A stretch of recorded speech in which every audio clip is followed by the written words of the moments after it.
क्या वो करेक्ट है या इनकरेक्ट फॉर्म है। चलिए सब लोग यहीं पे देखेंगे तो कुछ जरूर सीखने की कोशिश करेंगे। अभी जस्ट ये बात समझ में आ रही है कि हमें किस रूप में ये आंसर लिखने का अवसर मिला हुआ है। चलिए देखिए क्वेश्चन में आप जैसा देख रहे हैं कि वो द लेटर, द लेटर का मतलब वही लेंचों के लेटर की बात है। तो क्वेश्चन में यही हो गया कि लेंचों के लेटर कौन लिखा। आंसर की बात करते हैं, the postman and post master read Lencho's letter, ये आपके सामने लिखा गया। अब ये हम लोग को सोचना है कि जो आंसर है ये कितना प्योरीफाइड है, इस बात को समझना है। तो हम लोग जानते हैं कि लेटर को ओपन तक पोस्टमैन ने नहीं किया था, पढ़ने की तो बात दूर। Yes am I right? Yes sir. यही करेक्ट है ना? Yes sir. जो पोस्टमैन था वो स्पेशली क्या करता है, वह इनवलप्स को, जो लिफाफा था उसके ऊपर के एड्रेस वगैरह को स्टडी तो मतलब रीड करता है, अंडरस्टैंड भी करता है, यहां तक कहता है इसको ले कहां जाए, लेकिन लेटर को ओपन तक नहीं करता और पढ़ने की बात तो दूर की, क्योंकि सबसे पहले लेटर को ओपन करने का काम कौन किया था? Post master. Post master. Clear? Yes sir. बात आप समझ गए हैं? चलिए अब इसमें देखते हैं, पहले ऑप्शन में लिखा गया है पोस्टमैन ही लिखा है, इसका मतलब ये करेक्ट आंसर नहीं होना चाहिए। मैं भी कह रहा हूं नहीं होना चाहिए, बट ये ऐसा तब हो पाएगा जब आप पूरा बढ़िया से देखेंगे, सुनेंगे, समझेंगे। तो आज इसमें कुछ आपको चीजें मिलेंगी, इस सेंटेंस की क्या पावर है। तो यहाँ पे देखेंगे आप पोस्टमैन जो लिखा गया है यह एक अपॉइंटमेंट का नाम है, और जब कोई अपॉइंटमेंट होता है तो वह जनरली कॉमन नाउन के कंडीशन लिखा जाता है। जैसे वो टीचर लिखा है तो टीचर भी क्या कॉमन नाउन है, पोस्टमैन है या पोस्टमास्टर है तो क्या हो कॉमन नाउन है। कॉमन नाउन का मीन्स भी आप जानते हैं कि ऐसे शब्द जो एक प्रकार के सभी वस्तुओं का, एक ही जाति के सभी वस्तुओं का बोध करा दे, वही तो कॉमन नाउन होता है। फॉर एग्जाम्पल अगर टीचर की बात करते हैं तो कॉमन नाउन है, लेकिन टीचर का नाम करेंगे बताएंगे तो प्रॉपर नाम हो जाएगा। जैसे पोस्टमैन है या एक अपॉइंटमेंट है, कॉमन नाउन है, पोस्टमैन का नाम होता तो प्रॉपर नाउन होता। बात समझ गए? एक चाक है, एक कॉमन नाउन है, लेकिन चाक की कंपनी या चाक का खुद का कोई नाम होता तो प्रॉपर नाउन होता है। जैसे आपका बैग है, ये बैग क्या है? कॉमन नाउन है, बट बैग का कोई कंपनी का नाम है या किसी कंपनी का, वो प्रॉपर नाउन है। जैसे हम लोग देखते हैं पेन, पेन क्या है? Common noun. बट अगर हम पेन का नाम लिख के पास जो भी डाले उसका नाम अगर अलग प्रॉपर नाउन हो जाएगा। आप समझ गए होंगे। अगर किसी व्यक्ति का नाम ले लेते हैं तो वह आपका प्रॉपर नाउन है, लेकिन अगर केवल मैन कह दें तो वो क्या हो जाएगा? ये थोड़ी सी जानकारी थी। तो चलिए यहाँ पे जानकारी, उस जानकारी से क्या मतलब था। जब कॉमन नाउन होता है जनरली उससे पहले टीची आता है। क्या आता है? टी मतलब द और डी आता है। तो पहली कंडीशन में ये तो मैं मानता हूं कि ग्रामेटिकली देखा जाए तो यहाँ ये करेक्ट, ठीक। बात समझ गए आप? यही पोस्टमास्टर लिखा गया है, तो पोस्टमास्टर लिखा गया तो इसके पहले टीची आना चाहिए था, नहीं है। एक तरफ कहा जा रहा है कॉमन नाउन के पहले टीची आना चाहिए, जस्ट इसके बगल में क्या आ गया? इसके पहले आया ही नहीं, तो या तो इसको सही माना था, यही गलत हो गया। ये हम आपके क्वेश्चन के आंसर पे काम कम कर रहे हैं, अभी ग्रामेटिकली फॉर्म पे काम कर रहे हैं। लेकिन आपको मैं बता रहा हूं ये बहुत लाजवाब सेंटेंस है, ये सेंटेंस लाजवाब।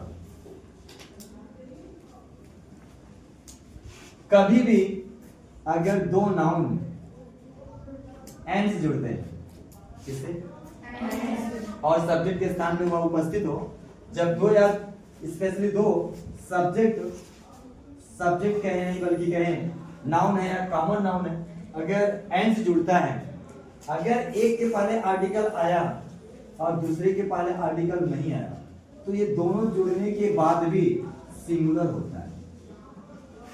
ये कमाल की बात है, ये आपको सीखना है। मतलब क्या है? मतलब ये है कि ये दो व्यक्ति नहीं है, एक व्यक्ति। अब आप समझिए क्या खेल था इसमें। अगर यही आर्टिकल दोनों के सामने आता तब वो प्लूरल फॉर्म में हो जाता, या तो प्रॉपर नाउन होना चाहिए। राम एंड श्याम लिख दिया गया, जाहिर सी बात है वो प्लूरल फॉर्म में हो जाएगा। बट अगर लिखा जाए जैसे यहां लिखा teacher, the teacher and principal, लग रहा है बहुत लोग होंगे, टीचर अलग प्रिंसिपल अलग नहीं। क्यों? मैंने क्या बोला? मैंने कहा the teacher and principal. Principal sir के पहले टीची नहीं लगाया, और टीची नहीं लगाया तो एक ही लोग हैं, वही टीचर भी हैं और वही प्रिंसिपल भी हैं। मुझे लगता है बात समझ गए। अब सोच पर ये ग्रामर तो सीख गया, ग्रामर का एक छोटा सा पार्ट सीख गया कि दोनों के पहले टीची नहीं आया है, इसलिए क्या है? सिंगुलर है। इतनी बात समझ में आ गई? और यदि ये सिंगुलर है तो एक काम और समझना है। क्या समझना है भाई? कि इसका मतलब वो व्यक्ति हो सकता है पोस्टमैन रहे होंगे और प्रमोशन करके बाद में पोस्ट मास्टर बन गए होंगे, लेकिन है तो वो अकेले। पोस्टमैन पोस्ट मास्टर अलग अलग नहीं है। और इस कंडीशन में बात सही हो गई कि पोस्ट मास्टर ने ओपन किया था, अगर एक पोस्टमैन लिखा गया इसका मतलब वही तो कहा जा रहा है। उन्हीं को देखने में लग रहा था दो लोग, बट वो है कौन? वही पोस्ट मास्टर। पोस्टमैन जो पाया था हो सकता है वो अलग पोस्टमैन रहे होंगे। बात समझ गए कि नहीं समझ गया? इस खेल में केवल एक ही व्यक्ति। अब आगे चलते हैं। आप जानते हैं अगर ये सिंगुलर है तो इस दुनिया में नियम है ग्रामर का, वर्ब भी क्या होना चाहिए? सिंगुलर भी होना चाहिए। यही आपके ग्रामर का नियम। ग्रामर का यही नियम है कि यदि आपका सब्जेक्ट सिंगुलर है तो वह भी क्या होना चाहिए? सिंगुलर। सब्जेक्ट वर्ब का यही एग्रीमेंट होता है। इसको क्या बोलते हैं? Agreement of subject and verb. मुझे लगता है बहुत सारे लोग को सबको पता होना चाहिए। अगर पता है तो अच्छी बात है, नहीं पता तो आप सीखिए। और आप इसको अगर रीड पढ़ रहे हैं तो सब्जेक्ट सिंगुलर है तो वर्ब में यस या ईएस क्या क्या लगाते हैं भाई? यस लगाते हैं, ईएस लगाते हैं, आईईएस लगाते हैं, बीईएस लगाते हैं। बाकी और भी रूल्स हैं, लेकिन बस इतने से हम काम चलाएं। अगर इन सभी को वर्ब के साथ हम जोड़ लेंगे तो वर्ब क्या बन जाती है? तब क्या बन जाती है? प्लूरल। सिंगुलर बन जाती है। क्या बन जाती है? सिंगुलर बन जाती है भाई। एक खेल समझिए। अगर किसी वर्ब में इन सभी में से कोई भी नियम के अनुसार जोड़ते हैं तो वह वर्ब जो होती है वह क्या बन जाती है? सिंगुलर बन जाती है। और इन्हीं को अगर किसी नाउन के साथ जोड़ देते हैं तो वह नाउन क्या बन जाती है? प्लूरल बन जाती है। ये खेल है, ये अच्छा वाला खेल है। To kill two birds with an arrow, एक तीर से दो निशाने। रूल्स जो आप जानते हैं जोड़ने का वही रहेगा, लेकिन वर्ब में जोड़ते हैं, किस में जोड़ते हैं? अगर वर्ब में जोड़ते हैं तो सिंगुलर बनती है, और यही नाउन में किसी जोड़ेंगे तो क्या बनती है? वो प्लूरल फॉर्म। फिलहाल यहाँ खेल किसका चल रहा है? वर्ब का। किसका खेल चल रहा है? वर्ब का खेल चल रहा है। तो अब तो सामान्य बात है कि सब्जेक्ट सिंगुलर है, इसको सिंगुलर बनाइए तो इसमें क्या जोड़ना चाहिए? तब एस जोड़ना चाहिए स्पेशली, लेकिन आंसर में मैंने जो लिखवाया है उसमें एस नहीं जोड़ा है, नहीं जोड़ा ना। इसका मतलब एक खेल और इसके साथ है। तब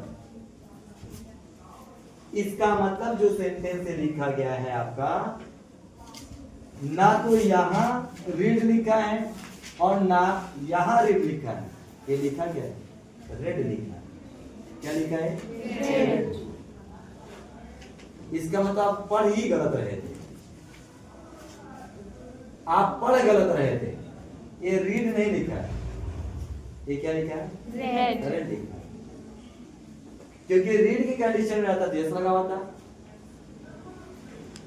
बात समझ नहीं समझ गए। और यस ना लगने की वजह से इसका मतलब पास्ट में लिखा गया होगा, और लिखा नहीं गया होगा, लिखा गया है। बट आप हम सभी लोग जब पहली कंडीशन में पढ़े इसको क्या पढ़ रहे थे, read, that was not correct.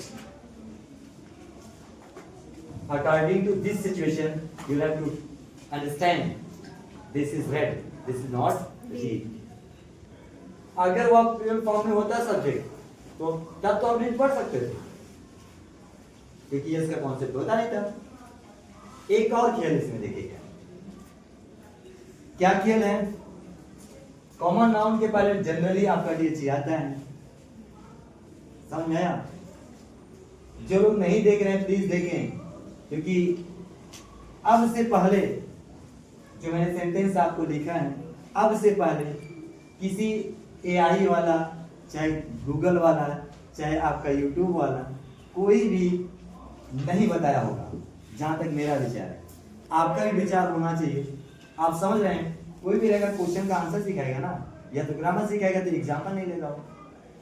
अगर कोई ग्रामर सिखाएगा तो एग्जाम्पल नहीं लेगा, और अगर वो एग्जाम्पल ये लेता है तो क्वेश्चन का आंसर नहीं सिखाएगा। तो इतनी सारी चीजें एक साथ इंक्लूड ना, that is not possible. But आज पॉसिबिलिटी की कंडीशन में आप है। एक चीज और सीखने का अवसर हमें मिला। आप जान रहे होंगे, समझ रहे होंगे, यहाँ लेंचू लिखा गया है, और लेंचू का मतलब आप समझ रहे हैं, प्रॉपर नाउन है भाई। ये क्या है, प्रॉपर नाउन। अगर कोई प्रॉपर नाउन होता है, अगर कोई प्रॉपर नाउन होता है तो उससे पहले टीएचई नहीं आना चाहिए। ये तो ग्रामर कहता है। Yes sir. तो यहाँ पर टीएचई नहीं होना चाहिए, लेकिन लिखाते समय मैंने लिखवाया इसको। ग्रामर की ब्यूटी देखिए, ये लेंचो लिखा नहीं गया, ये लेंचो नहीं है। अब कहेंगे मेरी आंखें तो वही देख रही हैं। आपकी आंखें, मैंने एक दिन बहुत पहले बताया था कि आंखों का काम क्या है, उसका इमेज बनाना, प्रतिबिंब बनाना। लेकिन आपका माइंड नहीं काम कर रहा है तो आंखों से आप देखते रहेंगे। मतलब आप जानते हैं उसका पूरा प्रोसेस तो हम बता नहीं सकते, रेटिना पे कैसे प्रतिबिंब बनता है, बट उसका काम है प्रतिबिंब बनाना। बाकी प्रतिबिंब किसका बना है, वो आपके ब्रेन का काम है। अगर ब्रेन नहीं चला तो प्रतिबिंब बनेगा, आप जानेंगे नहीं क्या बना है। जो सेंसरी ऑर्गन्स हैं उनका काम क्या है, सेंस देना। बट कमाल किसका है, ब्रेन का है, जो उस सेंसरी ऑर्गन्स को आइडेंटिफाई करता है और उसके बाद डायग्नोस करता है और उसके बाद उसका रिजल्ट देता है। इतने काम करता है। तो इस कमाल में आप देखेंगे, देखने में लग रहा है लेंचो लिखा गया है, बट ये लेंचो नहीं है। अगर लेंचो होता तो डीएचई नहीं होता, अगर लेंचो होता तो डीएचई नहीं होता, और डीएचई है तो लेंचो नहीं रहेगा। अब आप सोचेंगे क्या लिखा है, यहाँ से यहाँ तक लिखा गया, क्या लिखा है, लेंचोज लेटर। इस कंडीशन में देखेंगे ये लेंचो पावरफुल नहीं है, लेंचोज लेटर है। यहाँ लेंचो का पत्र है, लेंचो नहीं। अगर किसी को कहें कि आप लेंचो के पत्र को मुझे दीजिए, तो आप लेंचो को उठाकर क्यों लेंगे, लेंचो का पत्र एक पत्र लेंगे ना। तो उस समय आपका लेटर क्या होगा, कॉमन नाउन होगा। उस समय कंडीशन में आपका डीएचई है। ये है ग्रामर की ब्यूटी। अगर आपको सीखना है तो ऐसे अंडरस्टैंड करना होता है, आप उसको फील कीजिए, नहीं तो आप देखते रह जाएंगे। और गरिमा ध्यान दीजिए, आप लिखते रह जाएंगे। आपको पढ़ना है, अभी लिखना नहीं है। लिखना होता तो अभी कभी आप आंसर लिख लिए होते। तो ये अचानक से सब चीजें एक साथ इंक्लूड होती रही, जिससे आपने सीखा है, आपने समझा है। अब इस खेल को यहाँ से यहाँ तक देखेंगे तो आप समझ गए होंगे कि खेल बहुत अच्छा था कि who read the letter, who read the letter नहीं है, हु रेड द लेटर। आप आंसर बताएंगे the postman and postmaster read the Lencho's letter. मुझे लगता है आपने समझा है और सीखा है और आपको समझ में आ भी गया होगा। तो ये बहुत अच्छा समन्वय था, एक साथ आंसर और ग्रामर के कुछ रूल्स मिले। Thank you for watching. हम मिलते हैं नेक्स्ट वीडियो।